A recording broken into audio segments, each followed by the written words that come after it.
పబ్లిక్గా జనాల ముందు ఆంధ్రప్రదేశ్లో ఒక రాష్ట్ర ప్రతిపక్ష నాయకుడు నారా చంద్రబాబు నాయుడు గారు డైరెక్ట్గా ముఖ్యమంత్రి జగన్మోహన్ రెడ్డిని చంపేస్తా, ఎవడేం బీగుతాడు? మోడీ వినలేదా? అమిత్ షా వినలేదా? రాష్ట్రపతి గారు వినలేదా? న్యాయమూర్తులు వినలేదా? సామాజిక కార్యకర్తలు వినలేదా? రాజకీయ విశ్లేషకులు వినలేదా? దేశభక్తులు వినలేదా? జేపీ లాంటి గొప్ప మహానుభావులు వినలేదా? ఏమయ్యా పబ్లిక్లోకి వచ్చి ఒక రాష్ట్ర ముఖ్యమంత్రిని రేపే నిన్ను చంపితే ఎవడు పీకుతాడు అంటే ఒక్కడన్నా ఖండించాడా?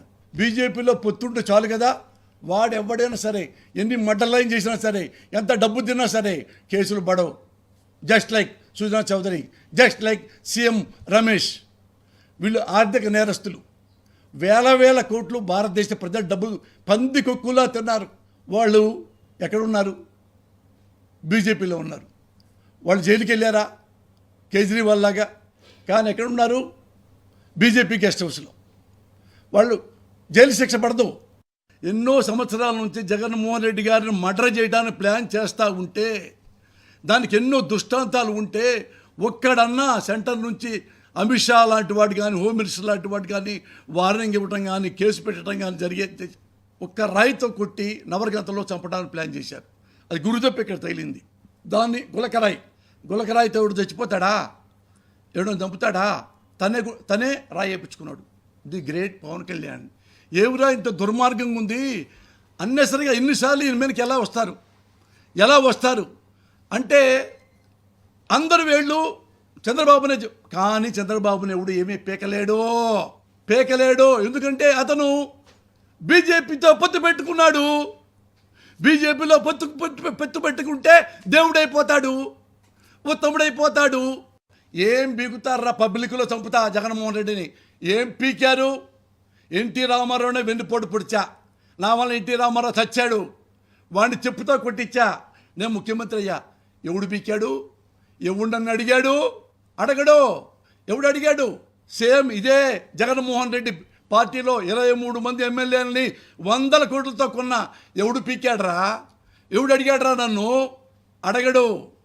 వంగవీటి రంగాన్ని గొంతు కోసి సబ్బిచ్చా ప్లాన్ చేసి. ఎవడు పీక్కున్నాడు? ఎవడు కాపులేం చేశారు? నన్ను ఏమీ చేయరు. భారతదేశంలో నెంబర్ 1 డాన్ ఎవరయ్యా అంటే చంద్రబాబు నాయుడు. జగన్మోహన్ రెడ్డి ఇంటికి డైరెక్ట్గా వచ్చేసి మర్డర్ చేయగలడు. డాన్. నా దగ్గర డబ్బులు ఉన్నాయి, నా దగ్గర హవాలా ఉంది, నా దగ్గర మాఫియా ఉన్నాడు, నా దగ్గర సుపారీ వ్యవస్థ ఉంది. ఎవరినైనా ఏవైనా చేయగలను.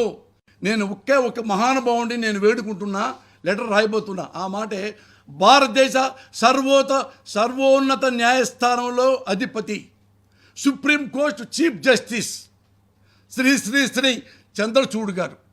ఇప్పుడు ఈ మహానుభావుడు చంద్రచూడ్ ఒక్కడే ఈ భారతదేశంలో ఎవడు ప్రాణమైనా కాపాడగల సత్తా ఆ మహానుభావుడికే ఉంది. ఆ మహానుభావుడికే నేను లెటర్ రాయబోతున్నా. అయ్యా, ఆంధ్ర రాష్ట్రం రండి, ఒక రోజు తిరగండి. మా ముఖ్యమంత్రి పరిస్థితి ఎలా ఉందో, చంద్రబాబు నాయుడికి అహంకారం ఎలా ఉందో, లెక్కలేనితనం ఎలా ఉందో ఒకసారి మీరు చూడండి. మీరు మా ముఖ్యమంత్రి గారిని కాపాడండి. అదే నేను మీకు రాయబోతున్న లెటర్.